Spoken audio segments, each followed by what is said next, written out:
It was called How Do You Do It? And I gave it to the Beatles, and they recorded it very dutifully. He was often called the fifth Beatle, the quiet man behind the glass who helped four young musicians transform popular music forever. For years, George Martin rarely spoke about the deeper tensions he witnessed inside the studio, choosing instead to protect the legacy of the band he helped shape. But before his passing in 2016, Martin finally opened up about his complex relationship with Paul McCartney, a relationship built on brilliance, admiration, frustration, and relentless creative ambition.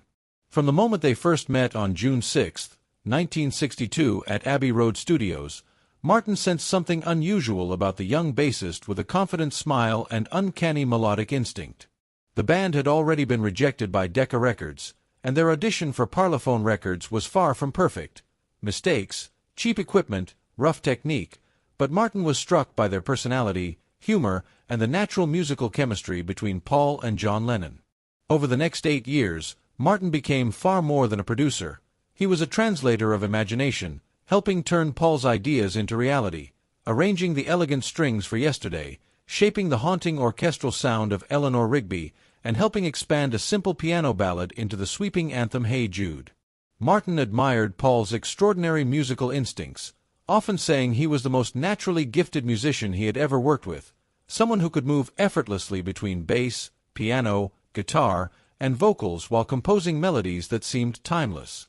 Yet the same qualities that produced masterpieces also created tension. Martin later admitted that Paul's perfectionism could be exhausting in the studio, demanding take after take, pushing arrangements further than anyone expected, and gradually assuming more control over recording sessions.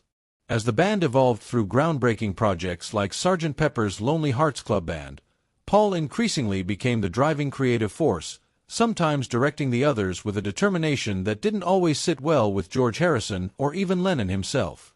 Martin watched these subtle cracks grow larger, especially after the death of the band's manager Brian Epstein in 1967, when business conflicts and creative disagreements began to fracture the unity the world believed was unbreakable.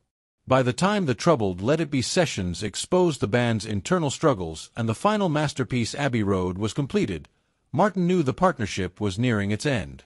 Yet even after the Beatles dissolved in 1970, his connection with McCartney endured. Years later, when Paul needed orchestral power for the theme of the Live and Let Die, he turned again to Martin, whose dramatic arrangement helped turn the song into one of Paul's biggest solo hits. They would reunite again for the acclaimed album Tug of War, proving their musical chemistry had never truly disappeared. Looking back, Martin never denied the challenges of working with McCartney. He admitted Paul could dominate sessions and push everyone to their limits, but he also insisted those same qualities were essential to the Beatles' revolutionary sound.